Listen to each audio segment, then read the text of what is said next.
క్రీస్తును క్రైస్తవ్యాన్ని ద్వేషించి దూషించిన క్రీస్తు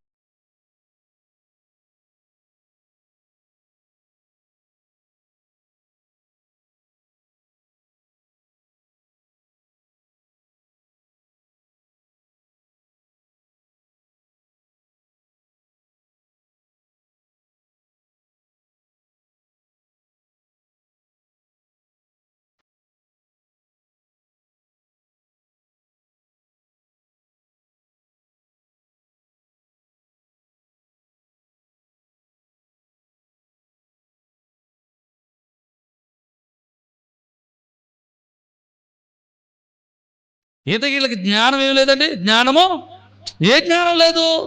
అందుకనే హోషేయ గ్రంథము 6వ అధ్యాయంలో ఒక చక్కటి మాట ఉంటుంది చూడండి. 6వ అధ్యాయం 3వ వచనంలో, యెహోవాను గురించిన జ్ఞానము సంపాదించుకుందాము రండి. దేవునికి స్తోత్రం. ఏ జ్ఞానం సంపాదించుకున్నాం?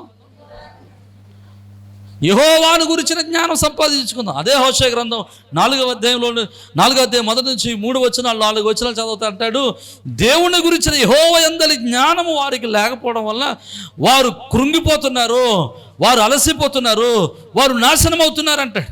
సామెతల గ్రంథం 1వ అధ్యాయంలో మనం చూస్తే జ్ఞానము లేక వారు నశించిపోతున్నారు అంటాడు. దేవునికి స్తోత్రం చెప్పాను. హల్లెలూయా. ప్రియమైన దేవుని బిడ్డలారా, జ్ఞానము కరువు, జ్ఞానలేమి. అందుకనే బైబిల్ అంటుంది, యెహోవాను గురించిన జ్ఞానము సంపాదించుకుందాము రండి. యెహోవా జ్ఞానాన్ని సంపాదించుకుందాం. కానీ యెహోవా జ్ఞానాన్ని సంపాదించుకోవడానికి వస్తున్నారా మనుషులు? అంటే దేవుని మందిరానికి రాగలుగుతున్నారా? అంటే దేవుని మందిరానికి రావడానికి ఇష్టపడటం లేదండి. వాక్యాన్ని నేర్చుకోవడానికి ఇష్టపడటం లేదండి. దేవుని మాటలు నేర్చుకోవడానికి ఇష్టపడటం లేదండి. దేవుని యొక్క వాక్యానికి లోబడడానికి ఇష్టపడటం లేదండి. వాక్యం నేర్చుకోవాలని ఆశ, ఆతృత ఏమాత్రం లేదండి జనుల్లో. దేవుని గురించినటువంటి జ్ఞానం లేకపోతే, ఒకవేళ నీ జీవితంలో జ్ఞాన కరువు వస్తే అది నీ జీవితాన్ని నాశనం చేస్తుంది. హల్లెలూయా.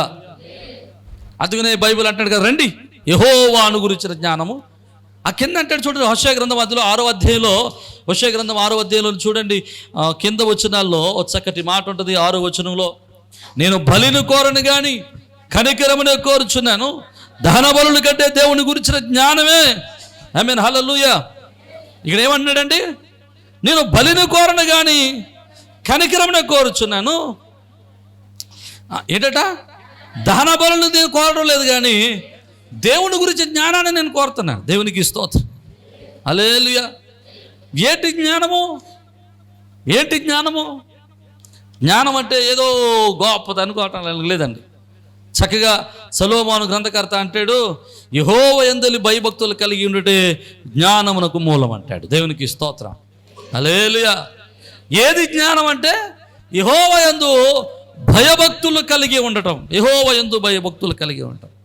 అందుకనే హోషేయ గ్రంథం 4వ అధ్యాయంలో చూస్తే అంటాడు, వారికి ఏది అలవాటు అయిందట? అబద్ధం ఆడటం అలవాటు అయిందట. ఇంకేంటి?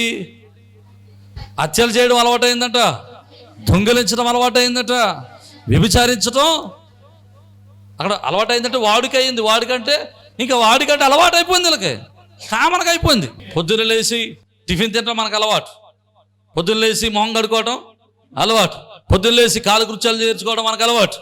ఇవన్నీ అలవాట్లు ఎలాగైతే ఉన్నాయో, వీడికి పొద్దున్న లేచిన కాడి నుంచి పడుకునే వారికి అబద్ధాలు చెప్పడమే వాడికి అయిపోయింది. పొద్దున్న లేచినప్పటి నుంచి వీడికి ఏం అలవాటు అయిపోయిందంటే హత్యలు చేయడం అలవాటు అయిపోయింది. వీడికి పొద్దున్న లేచిన కాడి నుంచి దొంగతనాలు చేయడం అలవాటు అయిపోయింది. ఎవరు తట్టుకొచ్చేదో పూట కలిసి వచ్చేద్దా? హలో, దేవునికి స్తోత్రం. హల్లెలూయా.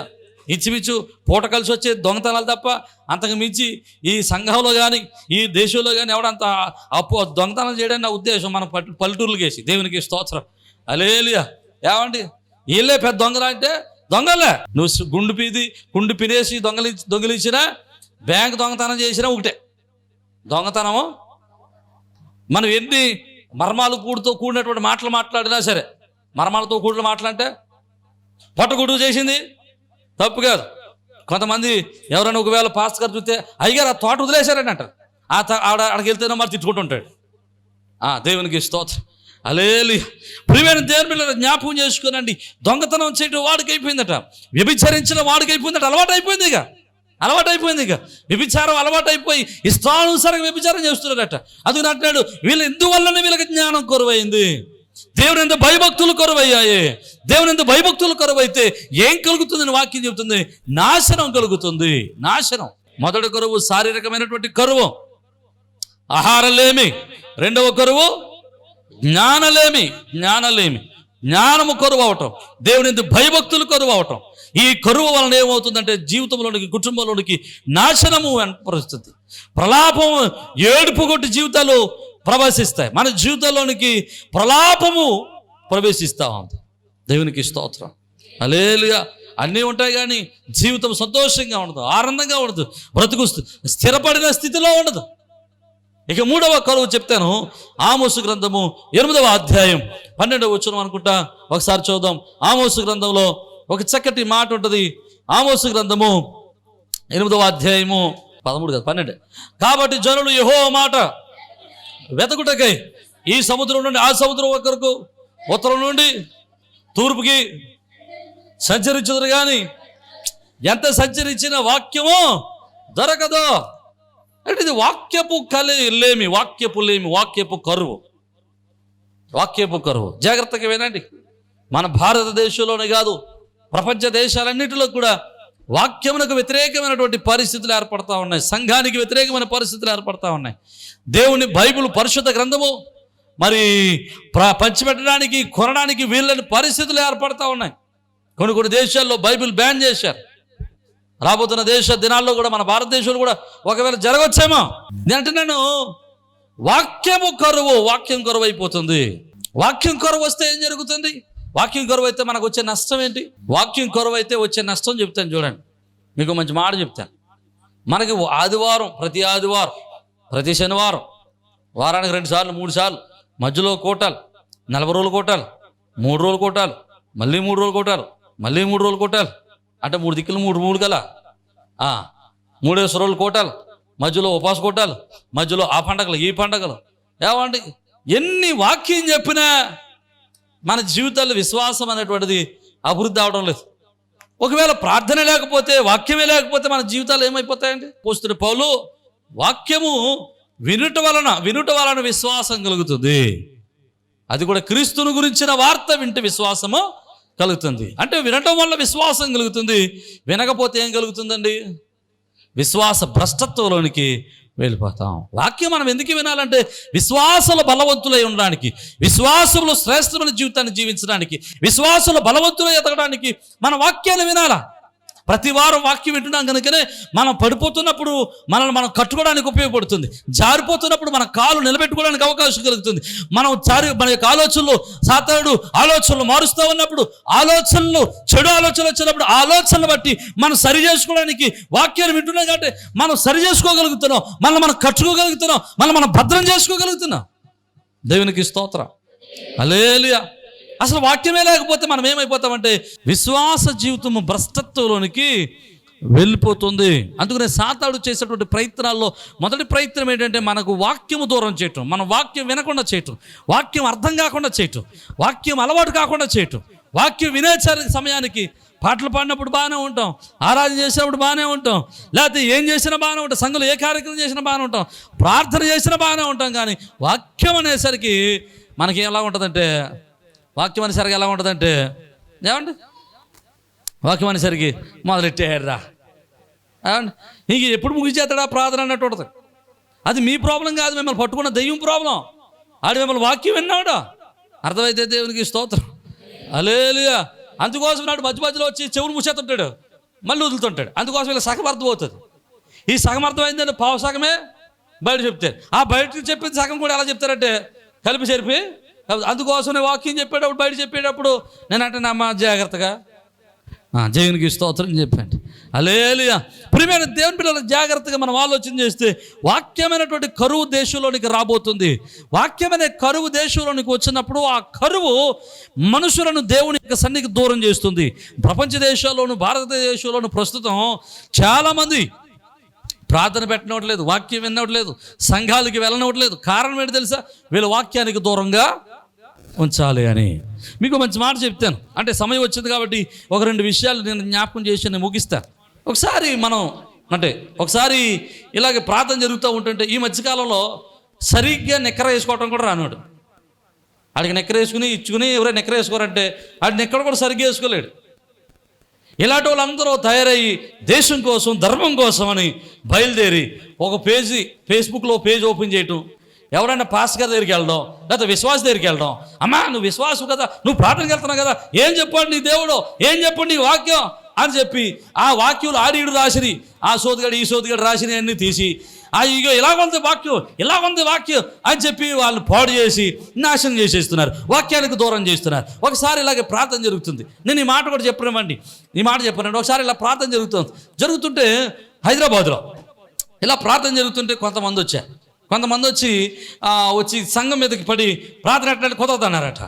కుదరదని వీళ్ళ కోపంతో ఉంటారు కదా, ఆ కోపంతో ఆ యొక్క దాన్ని ఏమంటారు, అక్కడ ఉన్నటువంటి స్టేజ్ని తన్నేశారు, అక్కడ ఉన్నటువంటి డ్రమ్మును బదలు కొట్టేశారు, మైక్ పక్కలు కొట్టేశారు. అక్కడ ఉన్నటువంటి కుర్రలు అందరూ చాలా చక్కగా వీడియోలు తీస్తున్నారు. వేనండి, చాలా చక్కగా వీడియోలు తీస్తున్నారు. వీడియోలు తీసిన తర్వాత ఒక వీళ్ళు చేసిన తర్వాత వీడియోలన్నీ కట్టేసి కుర్రోళ్ళందరూ వచ్చిన వాళ్ళందరూ చెతగొట్టేశారు. హలో, వచ్చిన వాళ్ళందరినీ చెతగొట్టేశారు, మామూలుగా కాదు, చెతగొట్టేసి వీళ్ళు కేసెట్టేశారు. ఎవరో వీడు కొట్టేసి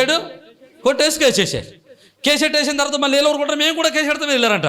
అప్పుడు ఎస్ఐ గారు అన్నాడంటే మిమ్మల్ని ఎవడెళ్ళమన్నాడు అక్కడికి, వీళ్ళు పెద్ద ఒత్తదిలాగా వీళ్ళకి రాజ్యాంగం వీళ్ళకి వచ్చేసినట్టు, వీళ్ళు ఎస్సీలు అయిపోయినట్టు, పోలీసులు అయిపోయినట్టు, వీళ్ళు కలెక్టర్లు అయిపోయినట్టు, ప్రతి ఒక్కరు వచ్చి బాగా అలవాటు అయిపోయింది, నీ పర్మిషన్ చూపించు అంటున్నాడు. ఎవరికి వాళ్ళరా పర్మిషన్?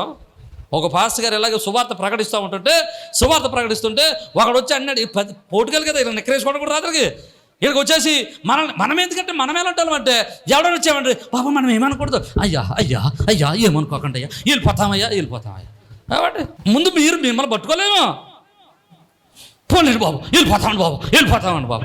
ఇక్కడ క్రైస్తవులు ఎవరు లేరా? రావదట. క్రైస్తవులు ఉన్న దగ్గరికి ఎందుకు వెళ్తారా? మాకు పని ఏంటి అక్కడ? క్రైస్తవులు ఉన్న వాళ్ళు కదా ఆల్రెడీ ప్రార్థనకి వెళ్ళే వాళ్ళతో మాకు పని ఏంటి? ప్రార్థనకి వెళ్ళిన వాళ్ళకే చెప్పాలి మేము వాక్యం. నువ్వు చెప్పొద్దంటే నువ్వు ఎవడో? ఓ పాస్టర్ గారు ఇలా సువార్త ప్రకటిస్తుంటే వచ్చాడు, పర్మిషన్ లేదు అన్నాడంట. ఈ పాస్టర్ గారు తొడగొట్టి మేసం తిప్పి పర్మిషన్ నీకు చూపించడం, నీ దిక్కున్నా కాదు చెప్పుకున్నాడంట. దేవునికి స్తోత్రం చెప్పాడు. అలేలు, నీ దిక్కున్నా కాదు చెప్పుకున్నాడంట. అదేంటి పర్మిషన్ లేకుండా నీకు చూపించాల్సిన అవసరం? నువ్వేమో పోలీసుడివా, లేకపోతే నువ్వేమన్నా కలెక్టర్వా? ఆఖరుకి నువ్వు ఒక పంచాయతీలో ఏంటది చెత్త ఊడ్చుకునే ప్యూరు కూడా కాదు, నువ్వు నీకెందుకు చూపించాలి నేను అని అడిగితే అడగలేం మనం. అర్థమైతే దేవునికి స్తోత్రం చెప్పండి. హల్లెలూయా. అందుకోసం నేను ఈ మాట చెప్తున్నాను. యేసుక్రీస్తు ప్రభుల వారు దేవాలయంలోకి వెళ్ళాడు. ఆయన మంచోడే, మంచి పోతలు చేశాడు, శాంతి పోతలు చేశాడు, శత్రువు ప్రేమించమన్నాడు. కానీ మందిరంలోకి వెళ్ళాడండి. మందిరంలోకి వెళ్ళినప్పుడు ఏం చేశాడు ఆయన? ఆ మందిరంలో వ్యాపారాలు చేసేవారు, వ్యాపారవేత్తలు వాళ్ళందరూ కూడా మందిరంలోకి వచ్చేసి వ్యాపారంగా చేసేసారు. అప్పుడు ఈ ప్రభు ఏం చేశాడండి? ఒక కరడా తీసుకుని చెతగొట్టేసాడు. మామూలుగా కాదు. దేవునికి స్తోత్రం చెప్పండి. ఎందుకు కొట్టాడు? వాళ్ళు మందిరాన్ని పాడు చేస్తున్నారండి, దేవుని పనిని పాడు చేస్తున్నారండి. అందుకని నేనేమంటాను తెలుసా? నువ్వు నన్ను కొట్టు, తిట్టు, నేను భరింతాను. హలో, నువ్వు నన్ను కొట్టు, తిట్టు, చంపే, నేను భరింతాను. రెండు విషయాలు నేను భరించలేను. ఒకటి, నా పుల్పిట్ ముట్టుకోవద్దు. హలో, పుల్పిట్ మీద చెయ్యేసావా చెయ్యిరిగిపోదు. ఎందుకంటే ఇది దేవుని పని పాడు చేస్తే ఊరుకుంటూ చూసేవాళ్ళం కాదు. రెండవది, పుల్పిట్ అంటే ఇది ఒకటే కాదు, అసలు ఇక్కడ ఏది ముట్టుకున్నా వాయిపోయిపోతుంది. నీకు దేవునికి స్తోత్రం చెప్పండి. అసలు సంఘంలో మందిరంలో ఏది ముట్టుకుని అయిపోతుంది. ఇది ఊరుకుని వచ్చినాయి కాదు కదా, కష్టార్జితాలు అయ్యి. సంఘ బిడ్డలు ఎంతో కష్టపడి చెమటోర్చి కొన్నటువంటి వస్తువులు అయ్యి. ఇవి ఇష్టం వచ్చినట్టు పాకులు కొట్టేస్తాడు. ఎవడు ఊరుకుంటాడు? అవసరమైతే నీ చేత కట్టిస్తా కూడా ముక్కు పిండి వసూలు చేస్తాం. దేవునికి స్తోత్రం. ఇంకో మాట కూడా చెప్తాను, నువ్వు నన్ను కొట్టు చంపే నేను భరింతాను, కానీ నా పక్క సహోదరుడి మీద చెయ్యేసావా? అర్థమైందా మీకు? నా ప్రభువు చెప్పాడు, నువ్వు శత్రువు ప్రేమించాను, నేను శత్రువు ప్రేమించాను, కానీ నన్ను వల్లే నా పొరుగు వారిని కూడా ప్రేమించమన్నాడు యేసయ్య. నా పొరుగువాడు బాధపడితే నేను చూస్తూ ఊరుకొని ఆడికి ఏమని అయ్యిందా నువ్వు చచ్చావే. అర్థమైంది నీకు? దేవునికి స్తోత్రం చెప్పండి. హల్లెలూయా. నన్ను ఏదైనా చేసుకో, కానీ నా తోటి విశ్వాసిని కానీ నా సంఘాన్ని కానీ ఏమన్నా చేసావా నేలకు నాకెత్తావు దెబ్బకి. అర్థమైతే దేవునికి స్తోత్రం. మనోళ్ళు ఏంటంటే తెలుసా, ఎంతో మంచోళ్ళు అంటే అయ్యి బాబోయ్ వచ్చారా, వాడు రావాలి, వాడు ఎక్కడెక్కడ చెయ్యాలి, వాడికి పోగొట్టాలి, మనం అన్ని రికార్డ్ చేయాలి, చెత్తగుట్టేయాలి. ఇది మాత్రం వాస్తవం. మీరు ఎవడు కొట్టినా కొట్టకపోతే నేను మాత్రం కొట్టేస్తాను. అంటే నాకు చాలా కోపం చిన్నప్పటి నుంచి కోపం.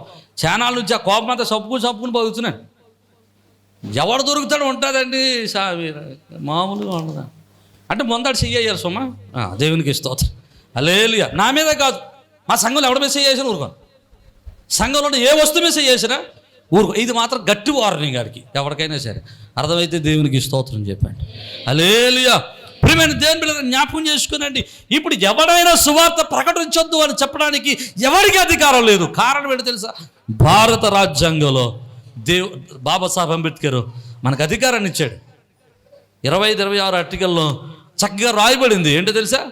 ఎవడైనా తనకిష్టం వచ్చిన మతాన్ని స్వీకరించవచ్చు, తాను స్వీకరించిన మతాన్ని ప్రకటించుకోవచ్చు. మరి నేను స్వీకరించిన మతాన్ని ప్రకటించుకోవడానికి ఎక్కడ ప్రకటించుకోవాలి? ఇప్పుడు నేను స్వీకరించిన మతాన్ని ప్రకటించుకోవడం అంటే ఎక్కడ ప్రకటించుకోవాలి? నా మతంలో ఉన్న అక్కడ ప్రకటించుకుంటామా?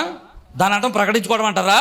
ఇప్పుడు నా మతంలో ఉన్నవాడిని నేను ప్రకటించుకోవడం అంటారు. అది నా మతస్థులు లేని కాడ చెప్పుకోవడం, ప్రకటించుకోవడం. నీకు ఇష్టమైతే వినడం, ఇష్టం లేకపోతే నోరు మూసుకు కూర్చోటం. రోజు పొద్దున్న సాయంత్రం 10 బళ్ళు వస్తాయి. పొద్దున మొదలై సాయంత్రం దాకా ఉల్లిపాయలే, సోలాపూర్ ఉల్లిపాయలే అంట. ఒరు బాబు ఉల్లిపాయలు కూడా వేసుకున్నాను వెళ్ళిపా అంటే కుదురుతుందా? ఈ వీధి ఆవిడ ఉల్లిపాయలు వేసుకోవడం వెళ్ళిపా అంటే కుదురుతుందా? కుదరదా? మరి ఆయన వెళ్ళిపోమన్నప్పుడు నేను ఎవరు వెళ్ళిపోమని నువ్వు వెళ్ళిపోటాకే. అర్థమైతే దేవునికి స్తోత్రం చెప్పు. నీకు ఇష్టమైతే నువ్వు ఉల్లిపాయలు కొనుక్కోపోతే నోరు మూసుకు కూర్చో, ఆడు పడాడు చూసుకుని వెళ్ళిపోతాడు. అర్థమైతే దేవునికి స్తోత్రం. ఇది రాజ్యాంగంలో మాకున్న హక్కు. అందుకనే భారతదేశంలో ఉన్నటువంటి వారు ఏమన్నారంటే, భారతదేశంలో ఏమన్నారంటే భారత రాజ్యాంగాన్ని మార్చేద్దామన్నారు. కారణం ఏంటంటే ఈ 2 ముక్కలు తీయలేక. ఇప్పుడు రేపన్న తర్వాత కొత్త రాజ్యాంగం వస్తే వాళ్ళు ఖచ్చితంగా రాసే మార్గం ఏంటంటే ఖచ్చితంగా ప్రతి భారతీయుడు హైందవస్తుడై హైందవ మతాన్ని ప్రకటించాలి, హైందవ మతాన్ని స్వీకరించాలని రాస్తారు. అప్పుడు చచ్చినట్లు మనము ఇలా ప్రార్థన పెట్టుకోవడం, మనం ఎవరెవరి ఇంట్లోకి వెళ్ళి స్తోత్రం చెల్లింతుమో అని అప్పుడు చేసుకోవాలి. ఇప్పుడు నుంచే ప్రాక్టీస్ చేస్తున్నాడు. ఎవడన్నా వస్తే భయపడిపోతారు ఇలా.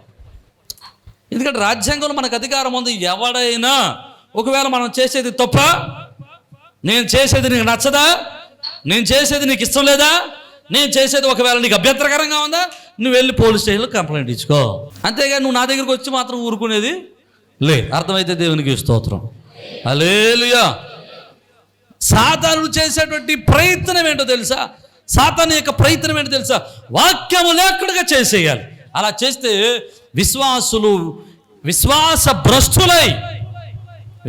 భ్రష్టులై దేవునికి దూరం అవుతారు. అర్థమైతే దేవునికి స్తోత్రం చెప్పాను. 1 శారీరకమైనటువంటి కరువు, 2 జ్ఞానమును గురించినటువంటి కరువు, 3వది వాక్యమును గురించినటువంటి కరువు. మొదటి కరువులో శరీరము చనిపోతుందేమో కానీ 3 కరువు, ఆ యొక్క కరువుల్లో మన ఆత్మీయ జీవితము, మన ఆత్మీయంగా చనిపోతాం. ఆత్మీయ స్థితిలో దిగజారిపోయిన వాళ్ళగా ఉంటాం. అపోస్తలుడు పౌలు అంటాడు కదా, నేను శారీరకంగా క్షీణించుచున్నాను, నా అంతరంగ పురుషుడు దినదినమును బలోపేతం అవుతున్నాడు, బలపొందుతున్నాడు అంటాడు. దేవునికి స్తోత్రం. మనం ఆత్మీయంగా బలపడుతున్నాం. మన ఆత్మీయంగా బలపడుతున్న సమయాల్లో మనకు వాక్యం అందకపోతే, జీవాహారం అందకపోతే మనము శారీరకంగా ఏమైపోతుంటాం? కృంగిపోతుంటాం. శారీరకంగా ఆత్మీయంగా కృంగిపోతూ ఉంటాం. ఆత్మీయంగా మనము అనారోగ్యానికి గురవుతూ ఉంటాం. అర్థమైతే దేవునికి స్తోత్ర. హల్లెలూయా. 3 కరువులు జ్ఞాపకం చేశాను. ఈ 3 కరువులు ఇప్పుడు గిల్గాలులో వచ్చాయి. ఎక్కడ వచ్చింది? కరువులు 3 రకాలుగా ఉన్నాయి. సంఘములో ఈ 3 కరువులు దొరుకుతూ ఉన్నాయి. ఒకటి శారీరమైనటువంటి ఆహార ముక్కలతో ఉన్నాయి. ఎందుకు అయ్యా అంటే మనం దేవుడు చేసిన మేలును మర్చిపోతున్నాం. దేవుని యొక్క వాక్యాన్ని వింటున్నాడు కానీ దేవుని యొక్క రాకపోవడం వలన, దేవుని సన్నిధికి రాకపోవడం వలన దేవుని గురించిన జ్ఞానము కరువు వస్తుంది వాడి జీవితంలో. దేవుని గురించిన జ్ఞానము కరువుగా ఉంటుంది. వాక్యం అనే కరువు వాడి జీవితంలోకి వస్తుంది. ఎందుకంటే వీడు దేవుని సన్నిధికి రాడు గనుక, దేవుని యొక్క సన్నిధికి వచ్చి వాక్యాన్ని వినడు గనుక వాడి జీవితాల్లో దేవుని అంతలో భయభక్తులు కరువు అవుతున్నాయి. వాక్యము కరువుగా ఉంది. వాక్యం వచ్చి ప్రతి వారం వాక్యం వినేవాడు ఒక రకంగా మాట్లాడతాడు, వాక్యం లేనోడు ఒక రకంగా మాట్లాడతాడు. ఎవడో వచ్చి అంటున్నాడట, ఇదిగో లోతు భార్య, లోతు యొక్క పిల్లలు లోతుతో పాపం చేశారు, ఇదే నా బైబిల్లో ఉన్న పరిశుద్ధత అని అడుగుతున్నాడు. వాక్యం ఏంట కదా ఎప్పుడునే, అయ్యి బాబు నిజమేరా బాబు, బైబిల్లో కూడా బూతులున్నారా బాబు అని.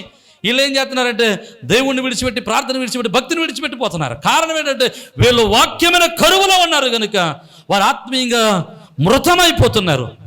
అందుకని దేవుడి యొద్దకు వస్తే నువ్వు దైవికమైన జ్ఞానాన్ని పొందుకుంటావు. దేవుని దగ్గర నువ్వు రాగలిగితే వాక్య జ్ఞానాన్ని, వాక్యమును నేర్చుకోగలుగుతావు. దేవునికి స్తోత్రం చెప్పాను. హల్లెలూయా. ప్రతిదినము వాక్యం వినేవాడు, ప్రతి వారం వాక్యం వినేవాడు, వాక్యములో బలవంతుడిగా ఉన్నవాడు, వాక్యములో నేర్చుకున్నవాడు ఎలా ఉంటాడు తెలుసా? వాక్యం నేర్చుకున్నవాడు ఎంతటి శ్రమ వచ్చినా, ఎంతటి కష్టం వచ్చినా, ఎంతటి కరువు వచ్చినా, ఎంతటి దుఃఖం కలిగినా యేసు వారిని విడిచిపెట్టని వానిగా ఉంటాడు. హల్లెలూయా, హల్లెలూయా. చాలామంది వాక్యమైన కరువులో ఉండడం వల్లనే సాతానుడు ఇలాంటి వారిని పంపించినప్పుడు వారు దేవుని మందిరాన్ని విడిచిపెట్టి, సంఘాలను విడిచిపెట్టి, దేవుని విడిచిపెట్టి తిరిగి వారు మళ్ళీ ఏమైపోతున్నారండి? తిరిగి వాళ్ళు మన లోకంలోనికి కలిసిపోతా ఉన్నారు. కానీ అంటాను, మీరు దేవుని మందిరానికి రాగలిగితే ఈ కరువులు మీరు దూరం అవుతాయి. ఒకటి శారీరకమైన కరువు మీకు దూరం అవుతుంది, దేవుని యొక్క జ్ఞానం విషయమైన కరువు మీకు దూరం అవుతుంది, వాక్యమైన కరువు దూరం అవుతుంది.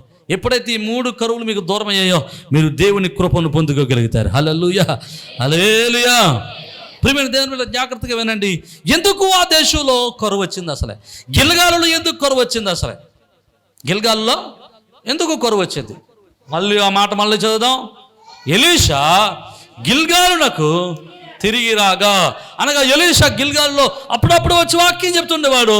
కానీ ఎప్పుడైతే ఎలీషా గిల్గాలు నుంచి బయటికి వెళ్ళి మరలా తిరిగి వచ్చాడో, తిరిగి వచ్చేసరికి సేవకుడు లేకపోవడం వలన, సేవకుడు సంఘానికి దూరంగా ఉండడం వల్ల, సేవకుడు సంఘానికి దూరంగా ఉండడం వల్ల ఆ కుటుంబంలో, ఆ సంఘంలో, ఆ దేశంలో 3 కరువులు వచ్చాయి. ఏంటో కరువులు?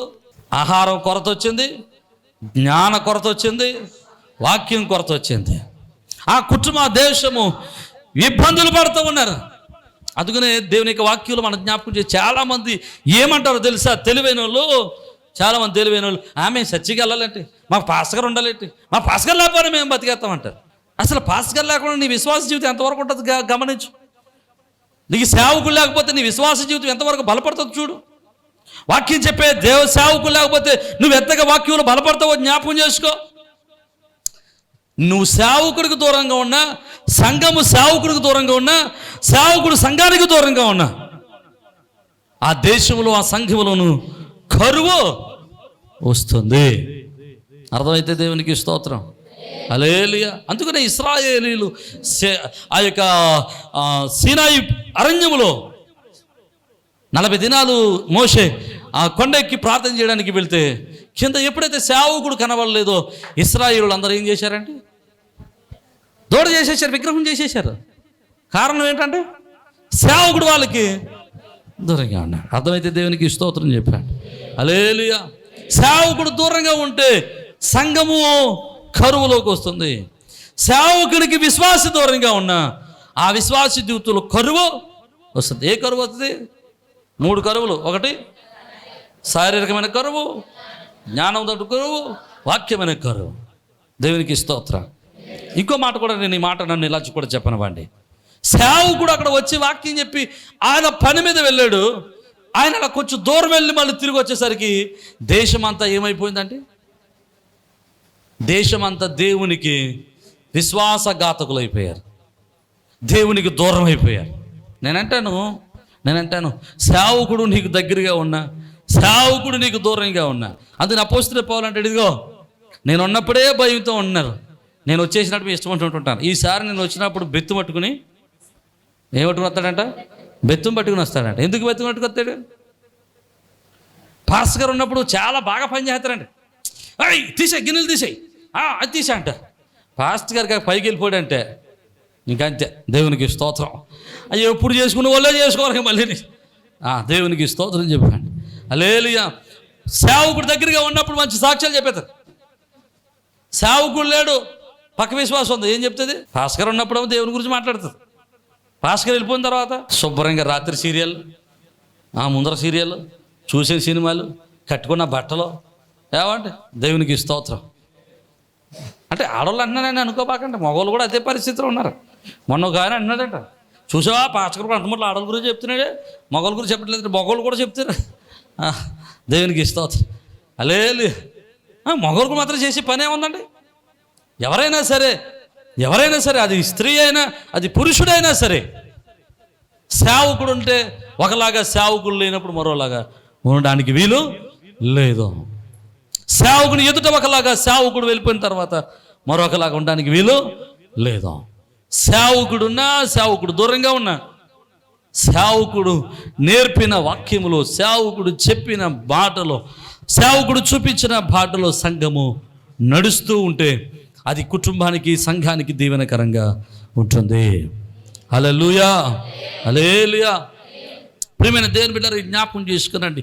ఎలీషా ఆ దేశంలోనికి వచ్చాడు, వచ్చి అక్కడ మహాద్భుతం చేశాడు. ఆ దేశంలో ఉన్న కరువు అంతటిని ఎలీషా కొట్టివేశాడు. దేవునికి స్తోత్రం చెప్పాడు. హల్లెలూయా.